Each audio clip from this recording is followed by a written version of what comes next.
일본이 발칵 뒤집혔습니다. 하루 5만 명의 청소년이 자국 문자를 버리고 있다는 충격적인 소식이 전해졌거든요. 1000년 넘게 이어온 한자 문화를 포기하고 대신 선택한 건 바로 우리나라 한글이었어요. 도쿄 시내 한 카페에서 벌어진 놀라운 광경, 학교 옥상에서 시작된 비밀 실험, 그리고 교육부까지 나서서 금지령을 내렸지만 막을 수 없었던 거대한 변화의 물결. 복잡한 한자 대신 24개의 기본 글자만 알면 모든 표현이 가능한 한글의 과학성에 일본 젊은이들이 완전히 매료된 겁니다. 더 놀라운 건 이 현상이 단순한 유행이 아니라는 점이에요. 학습장애로 고생하던 아이들이 처음으로 글쓰기의 기쁨을 맛보고 세대 간 갈등을 불러일으키며 심지어 일본 사회 전체의 미래 방향까지 바꿔놓고 있거든요. 도대체 일본에서 무슨 일이 벌어지고 있는 걸까요? 이 놀라운 이야기를 끝까지 지켜봐 주세요. 구독과 좋아요, 알림 설정까지 눌러주시면 더욱 흥미진진한 후속 소식들을 놓치지 않고 받아보실 수 있어요. 그리고 댓글로 여러분의 생각도 꼭 들려주세요. 하루 5만 명. 일본 청소년이 자국 문자를 버리고 있습니다. 도쿄 중심가의 한 카페에서 만난 고등학생 미나미는 교과서 한 페이지를 보여주며 한자를 쓰다 틀리면 시험 점수가 날아간다고 토로했습니다. 너무 불공평하다는 그녀의 목소리에는 깊은 좌절감이 묻어났어요. 일본 문부성이 비상사태를 선포했지만 이미 흐름은 바뀌고 있었습니다. 21세기 청소년에게 복잡한 문자는 더 이상 자랑이 아니라 짐이 된 것이다. 미나미의 친구 유키는 스마트폰 화면을 보여주며 한숨을 쉬었습니다. 화면에는 빨간 줄이 그어진 한자들이 가득했어요. 맞춤법 검사기가 틀렸다고 표시한 것들이었죠. 어제 일기를 썼는데 10글자 중에 7글자가 틀렸다고 나왔다며 이런 식으로는 대학 입시는 물론이고 일상생활도 힘들다고 호소했습니다. 카페 안에서 만난 다른 학생들도 비슷한 고민을 털어놓았어요. 한자 외우기에 하루 3시간씩 투자해도 성적은 제자리였습니다. 복잡한 획순과 음독, 훈독까지 구분해서 외워야 하는 부담이 너무 컸던 거죠. 미나미는 아버지 세대는 한자를 많이 아는 게 교양이라고 했지만 지금은 달라졌다고 말했어요. 컴퓨터와 스마트폰이 다 해주는데 굳이 암기할 필요가 있냐는 그녀의 말에 주변 학생들이 고개를 끄덕였습니다. 실제로 일본 교육부 조사에 따르면 고등학생의 80%가 한자 학습을 불필요한 암기라고 답했어요. 더욱이 이들 중 60%는 한자 때문에 국어 과목 자체를 싫어하게 됐다고 응답했습니다. 더 충격적인 사실은 따로 있었어요. 이들이 대안으로 찾은 문자가 바로 한글이었던 겁니다. 복잡한 한자 대신 24개의 기호만 알면 모든 표현이 가능하다는 사실을 알게 된 순간 이들의 선택은 확고해졌습니다. 유키는 처음엔 그냥 호기심이었다고 회상했어요. 한국 드라마 보다가 자막 없이도 읽을 수 있으면 좋겠다는 생각에서 시작했는데 배우다 보니 정말 과학적이고 효율적인 문자라는 걸 깨달았다고 했습니다. 특히 놀라웠던 건 한글의 조합 원리였어요. 자음과 모음의 결합으로 무한한 소리를 표현할 수 있다는 사실이 이들에게는 마법 같았습니다. 한자처럼 하나하나 외울 필요 없이 원리만 이해하면 모든 글자를 읽고 쓸 수 있었던 거죠. 카페에서 만난 또 다른 학생 아야카는 한글을 배운 지 한 달 만에 한국 친구와 채팅을 나눌 수 있게 됐다고 자랑했어요. 반면 한자는 10년을 배워도 여전히 어렵다고 털어놓았습니다. 이런 경험담들이 SNS를 통해 퍼지면서 한글 학습 열풍이 가속화되고 있었어요. 특히 인스타그램과 틱톡에서는 한글 쓰기 챌린지가 매일 새롭게 등장했습니다. 카페를 나서며 미나미는 우리 세대는 변화를 선택했다고 단언했어요. 어른들이 뭐라고 하든 상관없고 더 나은 방법이 있다면 그걸 택하는 게 당연하다는 그녀의 말에는 확신이 담겨 있었습니다. 그녀의 가방에는 한글로 적힌 메모들이 가득했어요. 수학 공식부터 친구와의 약속까지 모든 것이 한글로 적혀 있었습니다. 이미 일본어보다 한글이 더 익숙해진 듯 했어요. 이런 학생들이 하루에 5만 명씩 늘어나고 있다는 사실이 일본 사회에 던지는 메시지는 분명했습니다. 변화의 첫 번째 불씨를 당긴 건 도쿄 외곽의 한 여고생 그룹이었습니다. 시험에서 연달아 실패한 후 그들은 학교 옥상에서 새로운 문자를 실험하기 시작했어요. 사쿠라 고등학교 3학년 나나세는 친구 4명과 함께 점심시간마다 옥상으로 올라갔습니다. 처음엔 그저 스트레스 해소 차원이었어요. 한자 시험에서 또다시 낙제점을 받은 날 절망감에 휩싸인 채 올라간 옥상에서 우연히 한글을 접하게 된 거죠. 그날 나나세는 한국 교환학생 김민지로부터 한글 쓰는 법을 배웠습니다. 민지는 나나세의 이름을 한글로 적어주며 이렇게 설명했어요. 자음과 모음을 조합하면 어떤 소리든 표현할 수 있다고 했습니다. 복잡한 획수 대신 단순한 조합으로 의미를 전달할 수 있다는 사실이 충격이었어요. 나나세가 자신의 이름 나나세를 한글로 쓰는데 걸린 시간은 단 5분이었습니다. 반면 어려운 한자 이름을 정확히 쓰려면 몇십 번의 연습이 필요했거든요. 이 차이는 그녀에게 깊은 인상을 남겼습니다. 친구들도 하나둘 관심을 보이기 시작했어요. 수학을 잘하는 아키코는 한글의 조합 원리를 수학 공식처럼 분석했습니다. 기본 자음 14개, 기본 모음 10개만 알면 수천 가지 조합이 가능하다는 걸 계산해낸 거죠. 이는 수천 개의 한자를 개별적으로 외워야 하는 것과 완전히 다른 접근이었어요. 예술을 좋아하는 유이는 한글의 시각적 아름다움에 매료됐습니다. 네모 틀 안에서 균형을 이루는 글자 모양이 기하학적으로 완벽하다고 감탄했어요. 한자의 복잡한 선들과 달리 한글은 직선과 곡선이 조화롭게 어우러져 있었거든요. 이런 경험은 친구들 사이에 빠르게 퍼져나갔습니다. 옥상 모임에 참여하는 학생 수가 5명에서 10명, 그리고 20명으로 늘어났어요. 이들은 옥상을 비밀 학습 공간으로 만들었습니다. 매일 점심시간이 되면 학생들이 하나둘 옥상으로 모여들었어요. 처음엔 단순한 호기심으로 시작했지만 곧 체계적인 학습으로 발전했습니다. 민지가 임시 선생님이 되어 한글의 기본 원리를 가르쳤고 학생들은 서로의 이름을 한글로 써주며 연습했어요. 가장 놀라웠던 건 학습 속도였습니다. 한자 암기에 어려움을 겪던 학생들이 단 일주일 만에 간단한 한글 문장을 읽고 쓸 수 있게 된 거예요. 특히 읽기 장애가 있던 학생 토모키는 한글로 처음으로 완전한 문장을 써냈을 때 눈물을 흘렸습니다. 토모키는 초등학교 때부터 한자 때문에 고생했어요. 복잡한 글자 모양을 기억하지 못해서 늘 성적이 나빴거든요. 하지만 한글의 규칙적인 조합 방식은 그에게 새로운 가능성을 열어줬습니다. 처음으로 자신도 글을 쓸 수 있다는 자신감을 얻게 된 거죠. 옥상 모임의 소문은 다른 반에도 퍼졌어요. 특히 국어 성적이 좋지 않은 학생들이 몰려들기 시작했습니다. 이들에게 한글은 단순한 외국 문자가 아니라 새로운 희망이었어요. 모임이 커지면서 학생들은 더욱 체계적으로 접근했습니다. 한글 자음과 모음표를 손으로 그려서 벽에 붙였고 매일 새로운 단어들을 배워나갔어요. 서로의 일기를 한글로 써서 교환하기도 했습니다. 이런 변화를 지켜본 민지는 놀라움을 감추지 못했어요. 한국에서는 당연하게 여겨지는 한글이 일본 학생들에게는 이렇게 큰 충격을 주리라곤 예상하지 못했거든요. 하지만 학생들의 열정과 빠른 학습 능력을 보며 한글의 과학성을 새삼 깨닫게 됐습니다. 옥상에서의 실험은 단순한 언어 학습을 넘어서고 있었어요. 이는 일본 교육 시스템에 대한 조용한 저항이자 더 나은 방법을 찾으려는 젊은 세대의 의지 표현이었습니다.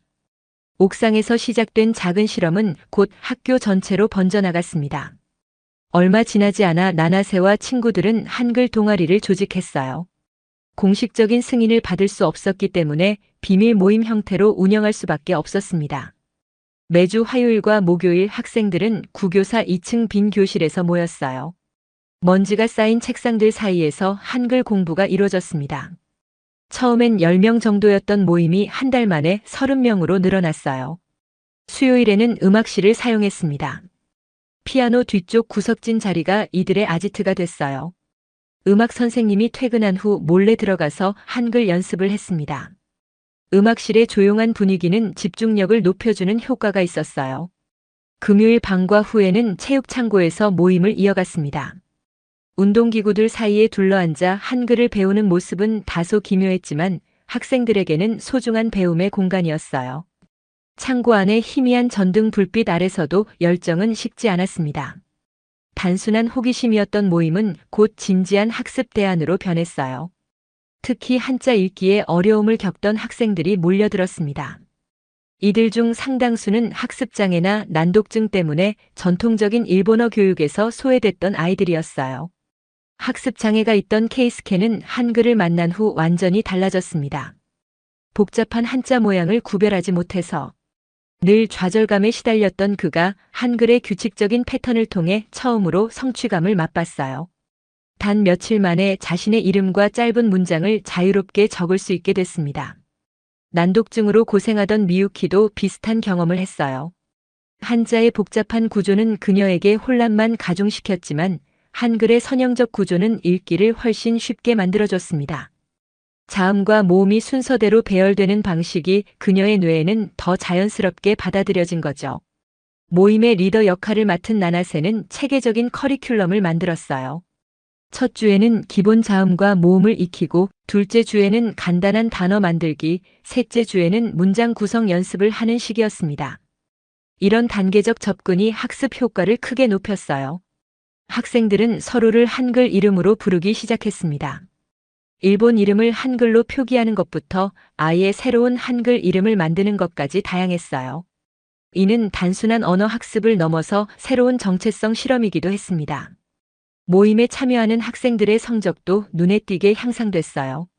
한글 학습을 통해 문자에 대한 자신감을 얻은 학생들이 일본어 학습에도 더 적극적으로 임하게 된 거죠. 특히 문법 이해력과 작문 능력이 크게 개선됐습니다. 아키코는 한글의 조합 원리를 일본어 학습에도 적용해 봤어요. 복잡한 한자를 부수별로 나누어 체계적으로 접근하는 방법을 개발했습니다. 이는 다른 학생들에게도 큰 도움이 됐어요.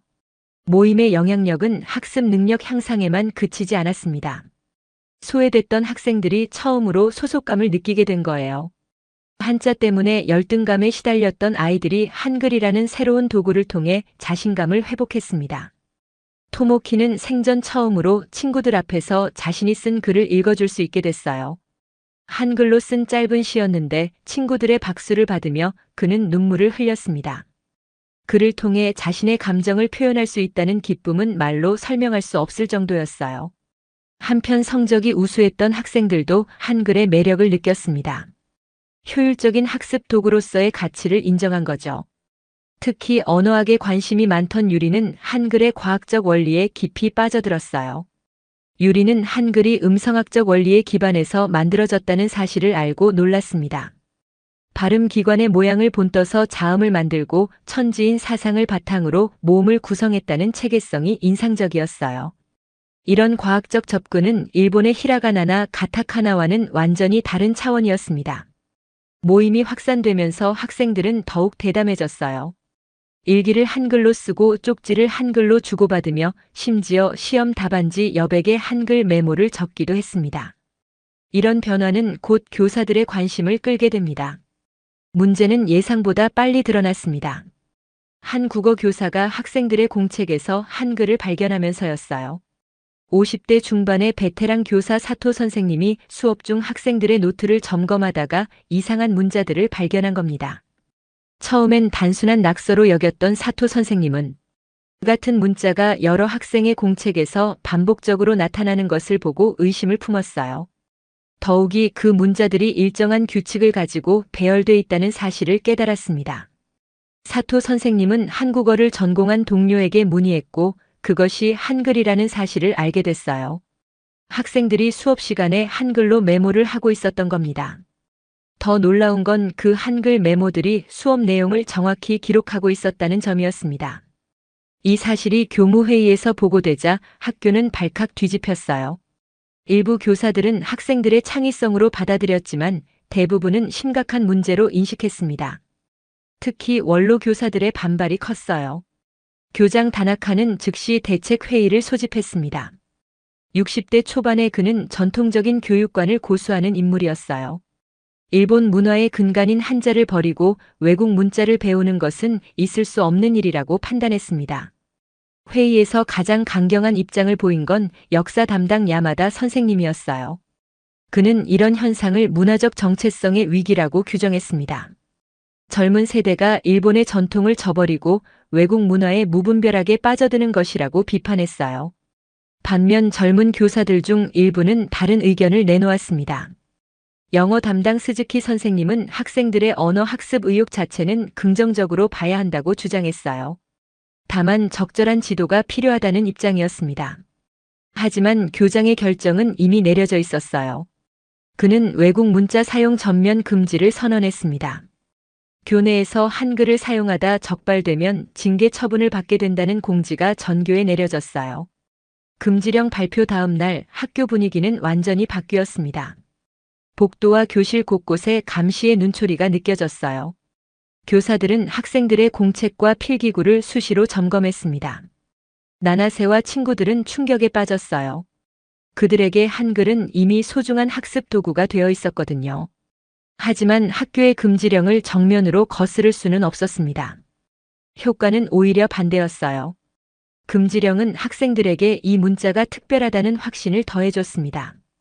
어른들이 이렇게 강하게 반대한다는 것은 한글에 뭔가 특별한 힘이 있다는 증거라고 여겨진 거죠. 학생들은 더욱 교묘한 방법을 찾기 시작했어요. 공개적인 한글 사용 대신 암호처럼 사용하기 시작한 겁니다. 겉보기에는 일반적인 일본어 필기처럼 보이지만 중요한 부분은 한글로 기록하는 방식을 개발했어요. 토모키는 한글 자음을 일본의 히라가나와 비슷하게 변형해서 썼습니다. 언뜻 보면 일본어 같지만 실제로는 한글인 독특한 표기법이었어요. 이런 창의적 방법들이 학생들 사이에 빠르게 퍼져나갔습니다. 미유키는 수학 공식 사이사이에 한글을 숨겨 넣었어요. 선생님들은 복잡한 수학 기호들 사이에 섞인 한글을 쉽게 구별하지 못했습니다. 이런 식으로 학생들은 금지령을 우회하는 방법을 찾아냈어요. 더욱 놀라운 건 금지령 이후 한글에 대한 관심이 오히려 증가했다는 점입니다. 이전에는 관심 없던 학생들까지도 호기심을 갖기 시작했어요. 금지된 것에 대한 반항심이 학습 동기로 작용한 겁니다. 비밀 모임도 더욱 은밀해졌어요. 이제는 학교 밖에서 만날 수밖에 없었습니다. 근처 공원이나 패밀리 레스토랑, 심지어 각자의 집까지 돌아가며 모임을 이어갔어요. 아키코는 온라인 스터디 그룹을 만들었습니다. SNS를 통해 한글 학습 자료를 공유하고 화상통화로 함께 공부했어요. 디지털 네이티브인 이들에게 온라인 학습은 오히려 더 효율적이었습니다. 교사들 중에서도 은밀히 학생들을 지지하는 사람들이 나타났어요. 젊은 과학교사 다케우치 선생님은 학생들의 학습 열정 자체를 높이 평가했습니다. 비록 공개적으로 지원할 수는 없었지만 개인적으로는 격려를 보냈어요. 금지령이 내려진 지 일주일 후 예상치 못한 일이 벌어졌습니다. 학부모들로부터 항의가 들어오기 시작한 거예요. 하지만 그 항의의 내용은 교장이 예상한 것과는 정반대였습니다. 일부 학부모들은 왜 아이들의 학습 의욕을 꺾느냐며 학교를 비판했어요. 특히 학습 장애가 있던 아이들의 부모들이 강하게 반발했습니다. 처음으로 공부에 흥미를 보인 아이들을 다시 좌절시킬 수는 없다는 입장이었어요. 이런 반응은 교장에게도 예상 밖이었습니다. 금지령은 의도했던 효과와는 정반대의 결과를 낳고 있었어요. 학생들의 한글 학습 열정은 더욱 뜨거워졌고 사회적 관심도 높아졌습니다. 이제 이 현상은 한 학교의 문제가 아니라 일본 사회 전체의 이슈가 되어가고 있었습니다. 취재 도중 만난 은퇴 교사 다케다 씨는 깊은 한숨을 쉬며 이야기를 시작했습니다. 70대 중반의 그는 40년간 국어를 가르친 베테랑 교육자였어요. 그의 집 서재는 한자 관련 서적들로 가득했습니다. 다케다 씨는 우리는 평생 한자를 신성한 것으로 배웠다고 회상했어요.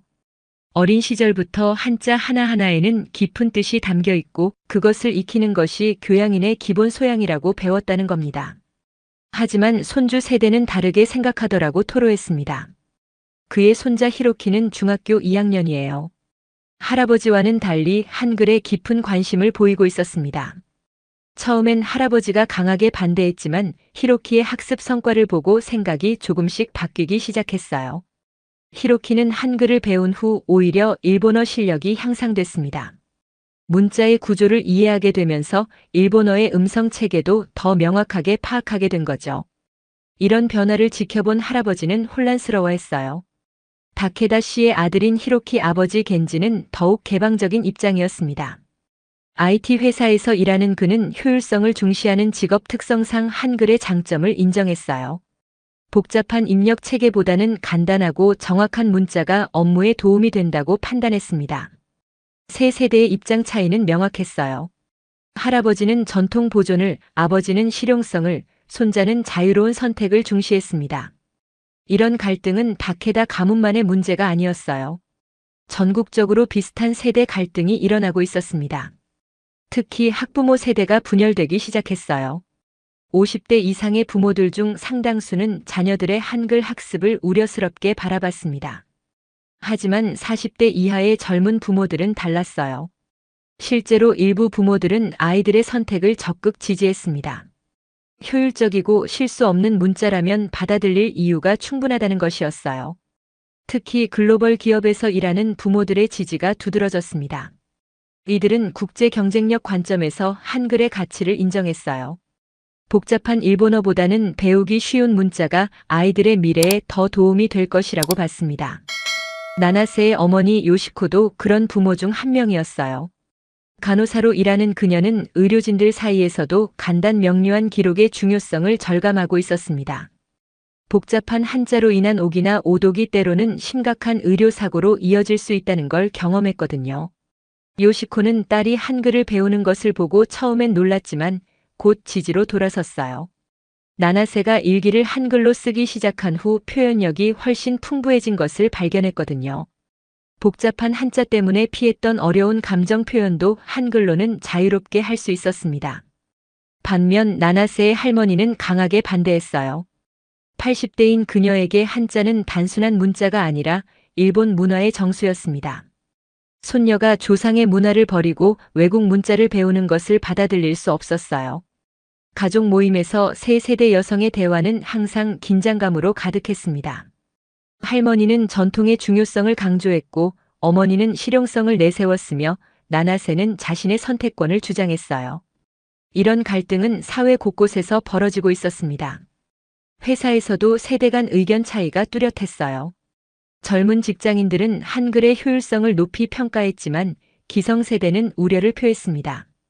도쿄의 한 대기업에서 벌어진 사내 설문조사 결과가 이를 잘 보여줬어요.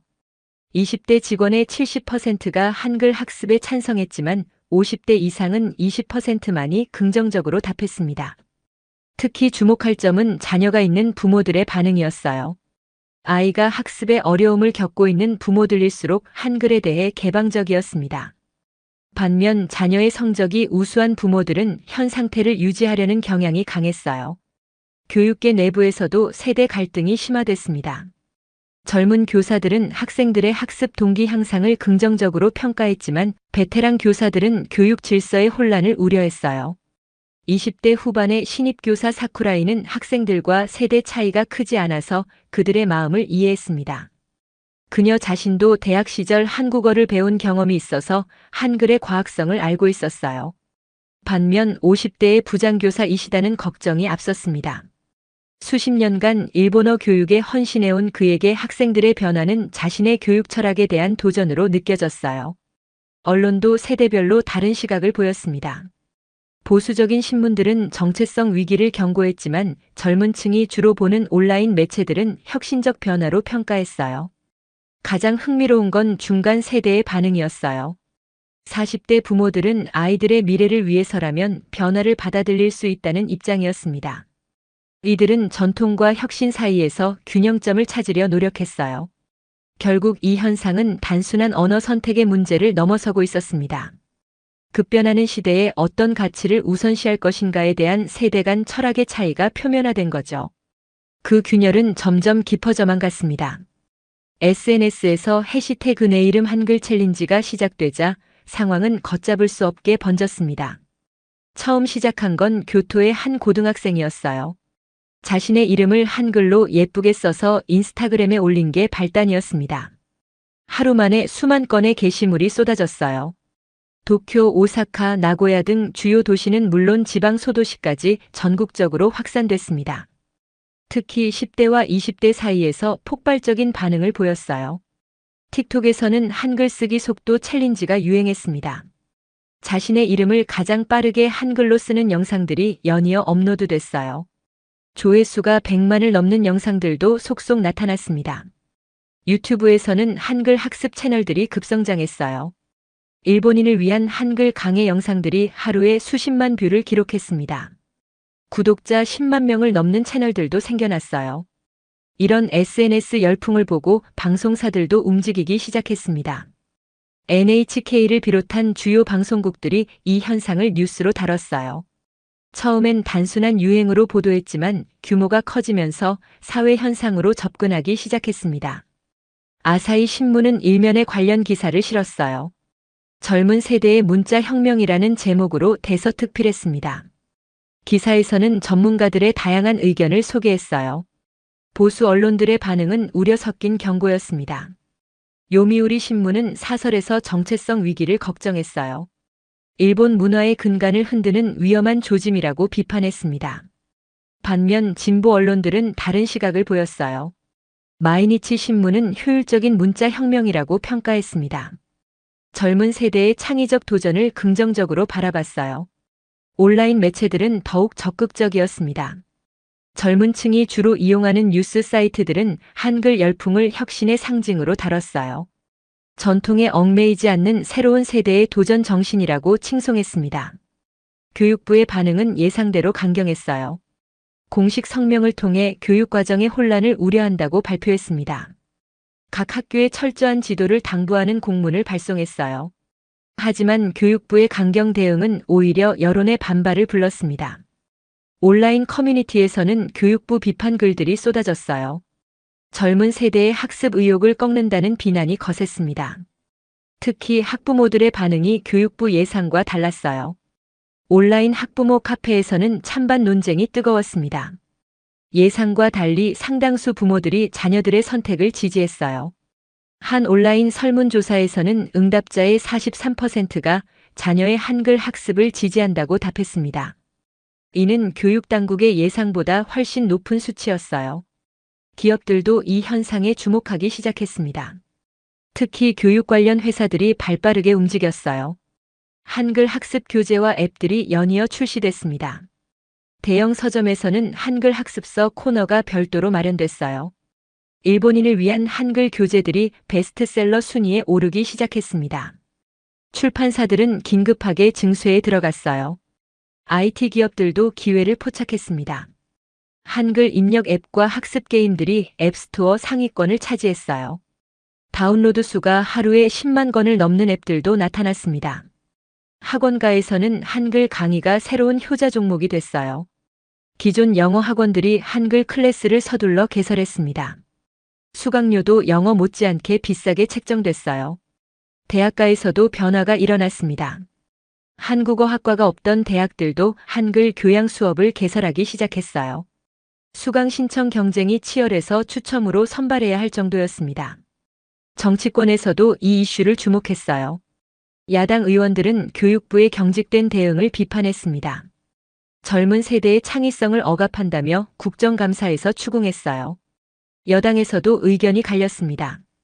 젊은 의원들은 세계화 시대에 맞는 유연한 접근이 필요하다고 주장했어요. 반면 보수적인 의원들은 전통 보존의 중요성을 강조했습니다. 지방자치단체들의 반응도 엇갈렸어요. 진보 성향의 일부 지자체는 다문화 이해 증진 차원에서 긍정적으로 평가했습니다. 반면 보수적인 지역에서는 우려를 표했어요. 국제적인 관심도 높아졌습니다. 외신들이 일본의 한글 열풍을 보도하기 시작했어요. CNN과 BBC 등 주요 외신들이 이례적인 현상이라며 관심을 보였습니다. 한국 언론들의 반응은 특히 뜨거웠어요. 한글의 우수성이 일본에서 인정받고 있다며 자부심을 드러냈습니다. 다만 일부에서는 신중한 접근이 필요하다는 의견도 제기됐어요. 온라인에서는 찬반 양론이 격렬하게 맞붙었습니다. 지지자들은 효율성과 과학성을 내세웠고 반대자들은 전통과 정체성을 강조했어요. 댓글란은 연일 논쟁의 장이 됐습니다. 특히 네이버와 같은 포털 사이트의 실시간 검색어에는 한글 관련 키워드가 상위권을 차지했어요. 한글 학습법, 한글 역사, 한글 과학성 같은 검색어들이 인기를 끌었습니다. 이제 이 현상은 일본 사회 전체를 뒤흔드는 거대한 파장이 되어 있었습니다. 단순한 청소년 유행을 넘어서 사회 전 분야에 영향을 미치고 있었어요. 그리고 이 파장은 더욱 커져만 갔습니다. 결정적인 순간은 도쿄대학교 언어학과 사토 마사히코 교수가 일본 언어학회 정기 학술대회에서 던진 발언이었습니다. 60대 초반의 그는 일본 언어학계의 권위자로 존경받는 인물이었어요. 그의 한마디가 사회적 금기를 완전히 깨뜨렸습니다. 학회 발표에서 사토 교수는 냉정한 어조로 현실을 진단했어요. 앞으로의 국가 경쟁력은 정보 처리 속도에 달려 있다고 분석했습니다. 복잡한 문자 체계는 디지털 시대의 명백한 불리함이라는 것이 그의 주장이었어요. 특히 그가 제시한 데이터는 충격적이었습니다. 같은 내용을 타이핑할 때 한글은 일본어보다 평균 30% 빠르다는 연구 결과를 발표했어요. 문자 인식 오류율도 한글이 현저히 낮았습니다.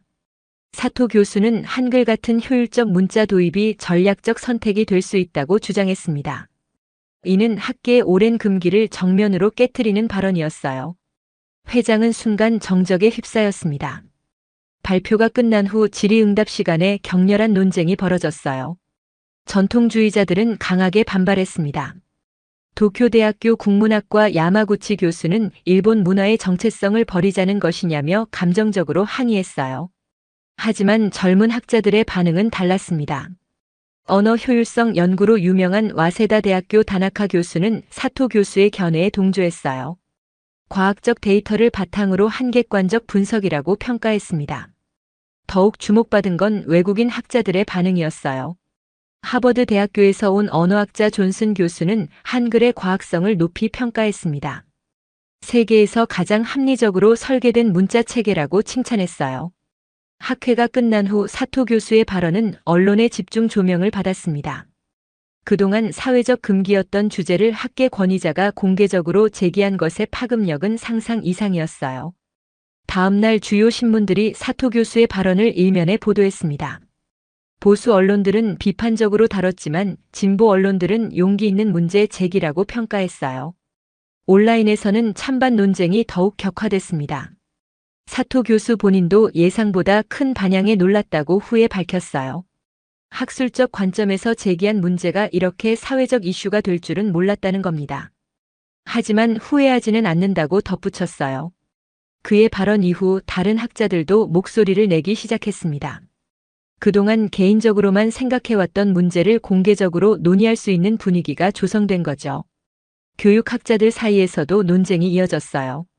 도쿄 교육대학교 스즈키 교수는 학습 효율성 관점에서 한글의 장점을 인정했습니다.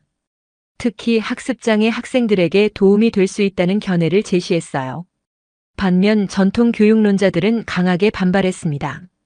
교육의 목적이 단순한 효율성에만 있는 것은 아니라고 주장했어요. 문화적 정체성과 전통 계승의 중요성을 강조했습니다. 정치권에서도 본격적인 논쟁이 시작됐어요. 그동안 조심스럽게 접근하던 정치인들도 공개적으로 입장을 밝히기 시작했습니다.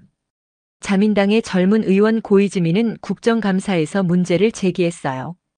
급변하는 국제 환경에서 효율적인 문자 체계 도입을 검토해야 한다고 주장했습니다.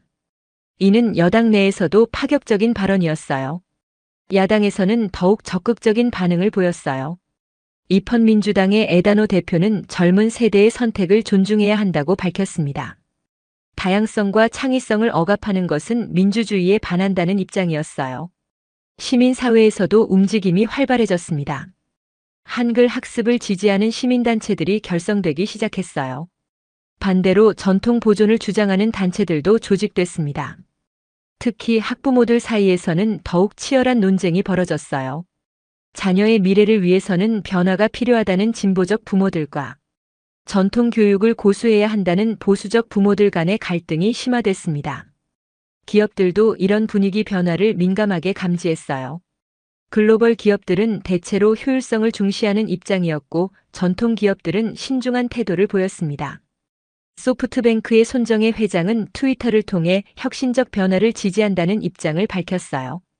변화를 두려워하면 뒤처진다는 메시지를 전했습니다. 반면 전통적인 일본 기업들은 조심스러운 반응을 보였어요. 도요타 같은 대기업들은 공식적인 입장 표명을 피했습니다. 사회적 논란에 휘말리는 것을 원하지 않았거든요. 교육 현장에서는 혼란이 가중됐어요. 교사들 사이에서도 의견이 갈렸고 학생들은 더욱 확신을 갖게 됐습니다. 권위 있는 교수가 자신들의 선택을 지지했다는 사실에 힘을 얻었어요. 사토 교수의 발언은 일본 사회에 던져진 거대한 돌멩이였습니다. 그 돌멩이가 만들어낸 파문은 사회 전반으로 퍼져나갔어요. 이제 한글 열풍은 단순한 유행이 아니라 사회 변혁의 상징이 되어가고 있었습니다. 그의 한마디가 열어제친 토론은 일본의 미래 방향에 대한 근본적 성찰로 이어졌어요.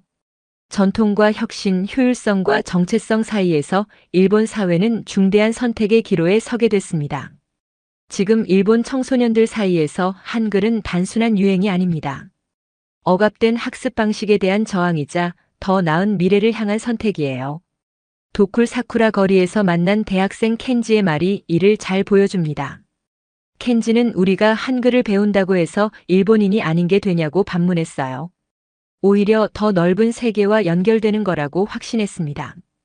그의 스마트폰에는 한국 친구들과 나눈 수백 개의 메시지가 저장돼 있었어요. 켄지는 작년까지만 해도 한국에 대해 거의 몰랐다고 털어놓았습니다. 하지만 한글을 배우면서 한국 문화를 자연스럽게 접하게 됐어요. K-팝이나 드라마를 통해서가 아니라 언어를 통해 직접 소통하게 된 겁니다. 그가 처음 한국 친구와 한글로 대화를 나눈 날을 생생하게 기억하고 있었어요. 서울에 사는 같은 나이 대학생 김태현과 인스타그램을 통해 만났습니다. 서로 서투른 한글과 일본어를 섞어가며 대화했지만 그 순간의 감동은 잊을 수 없었다고 했어요. 태연과의 대화를 통해 켄지는 새로운 관점을 얻게 됐습니다. 같은 동아시아 문화권이지만 서로 다른 역사와 경험을 가진 또래와의 교류는 신선한 충격이었어요. 특히 교육 시스템에 대한 이야기를 나누면서 많은 것을 배웠습니다. 태연은 한국의 치열한 입시 경쟁에 대해 얘기했고 켄지는 일본의 획일적 교육에 대한 불만을 토로했어요. 서로 다른 나라지만 비슷한 고민을 안고 있다는 사실을 발견했습니다. 이런 교류는 단순한 언어 학습을 넘어선 문화적 이해로 발전했어요. 켄지뿐만 아니라 수많은 일본 청소년들이 비슷한 경험을 하고 있었습니다. 한글이라는 다리를 통해 한국의 또래들과 직접 소통하기 시작한 거죠. SNS를 통한 교류가 활발해지면서 양국 청소년들 사이의 거리도 좁혀지고 있었어요. 특히 주목할 점은 이런 교류가 정치적 갈등과는 별개로 진행되고 있다는 것입니다. 기성세대 사이의 역사 갈등과 달리 젊은 세대들은 순수하게 문화적 호기심과 우정으로 만나고 있었어요. 도쿄에서 만난 고등학생 아사미는 한글을 배운 후 한국 역사에도 관심을 갖게 됐다고 했습니다. 하지만 그녀의 접근법은 기성세대와 달랐어요. 갈등보다는 공통점을 찾으려고 노력했고 차이점은 이해하려고 애썼습니다. 아사미는 한국 친구들과 함께 온라인 독서 모임을 만들었어요. 일본과 한국의 같은 연령대가 읽는 책을 함께 읽고 토론하는 모임이었습니다. 언어 장벽이 있어도 서로 도우며 소통했어요. 이런 민간 차원의 교류는 정부 간 외교와는 다른 차원에서 진행되고 있었습니다. 젊은 세대들은 정치적 계산 없이 순수하게 문화와 언어에 매료되고 있었어요. 한편 일본 내에서도 변화가 일어나고 있었습니다. 한글을 배우는 학생들이 일본어에 대해서도 더 깊이 생각하게 된 거예요. 다른 언어와 비교하면서 자국어의 특성을 더 명확하게 인식하게 됐습니다. 언어학을 전공하는 대학생 요시다는 한글을 배우면서 일본어의 아름다움도 새롭게 발견했다고 했어요. 히라가나의 부드러운 곡선미와 가타카나의 날카로운 직선미, 한자의 함축적 의미까지 다시 보게 됐다는 겁니다. 이런 현상은 배타적 민족주의와는 정반대의 결과를 낳고 있었어요. 다른 문화를 배우면서 오히려 자국 문화의 소중함도 깨닫게 된 겁니다. 문화적 정체성을 잃는 것이 아니라 더욱 풍부하게 만드는 과정이었어요. 교육 현장에서도 긍정적 변화가 나타나고 있었습니다. 한글을 배운 학생들이 전반적인 언어 능력이 향상됐다는 보고가 속속 들어왔어요. 문자 체계의 원리를 이해하면서 모국어 학습에도 도움이 된 겁니다. 특히 학습 장애나 난독증이 있던 학생들의 변화가 두드러졌어요. 한글의 규칙적인 체계를 통해 자신감을 얻은 학생들이 일본어 학습에도 더 적극적으로 임하게 됐습니다. 도쿄의 한 중학교에서 실시한 조사에 따르면 한글을 배운 학생들의 국어 성적이 평균 15% 향상됐어요. 문자에 대한 체계적 이해가 전반적인 언어 능력 발달에 도움이 된 것으로 분석됐습니다. 이런 교육적 효과는 학부모들의 인식 변화로 이어졌어요. 처음엔 우려했던 부모들도 자녀의 변화를 보고 생각을 바꾸기 시작했습니다. 나나세의 어머니 요시코는 딸이 한글을 배운 후 표현력이 풍부해졌다고 증언했어요. 복잡한 감정도 자유롭게 글로 표현하게 됐고 일기 쓰기를 즐기게 됐다는 겁니다. 언어는 전쟁의 무기가 될 수도 있지만 동시에 평화의 다리가 될 수도 있습니다. 역사적으로 언어는 정복과 지배의 도구로 사용되기도 했어요. 하지만 일본 청소년들의 한글 학습은 전혀 다른 맥락에서 진행되고 있습니다. 이들에게 한글은 지배나 정복의 상징이 아니라 소통과 이해의 도구예요. 더 넓은 세계와 연결되고 다양한 문화를 경험하며 자신의 시야를 넓히는 수단으로 인식하고 있습니다. 일본의 한글 열풍은 바로 그 다리가 될 가능성을 보여주고 있었습니다. 정치적 갈등을 넘어선 문화적 교류, 민족적 경계를 초월한 인간적 소통, 그리고 서로 다름을 인정하면서도 공통점을 찾아가는 지혜까지 젊은 세대가 만들어가는 새로운 동아시아의 모습이 여기에 있었어요. 일본 청소년들의 한글 열풍은 우리에게 중요한 메시지를 전합니다. 언어는 단순한 소통 도구가 아니라 문화와 사고를 담는 그릇이라는 사실 말이에요. 1000년 전 세종대왕이 만든 한글이 21세기 일본에서 새로운 희망의 상징이 되고 있다니 정말 자랑스럽지 않나요? 복잡한 한자에 지쳐있던 일본 학생들에게 한글은 해방구였습니다. 학습장애로 고생하던 아이들이 처음으로 자신감을 찾고 억압적인 교육 시스템에 맞선 조용한 저항이기도 했어요. 더 나아가 국경을 넘나드는 문화적 다리 역할까지 하고 있습니다. 가장 놀라운 건 이 변화가 위로부터의 강요가 아니라 아래로부터의 자발적 선택이라는 점입니다. 어른들의 금지와 우려에도 불구하고 젊은 세대가 스스로 더 나은 길을 찾아 나선 거죠. 효율성과 과학성을 바탕으로 한 한글의 우수성이 국경을 넘어 인정받고 있는 겁니다. 물론 전통과 정체성을 우려하는 목소리도 있어요. 하지만 진정한 문화의 힘은 다른 문화를 배척하는 데 있는 게 아니라 서로 소통하고 이해하는 데 있다고 봅니다. 일본 청소년들이 한글을 통해 더 넓은 세계와 만나고 있다는 사실이 그 증거예요. 한글의 위대함을 다시 한번 깨닫게 해준 이 이야기 어떠셨나요? 구독과 좋아요로 응원해 주시고 알림 설정을 통해 앞으로도 우리 문화의 자랑거리들을 함께 발견해 나가요. 댓글로도 여러분의 소중한 의견 꼭 남겨주세요.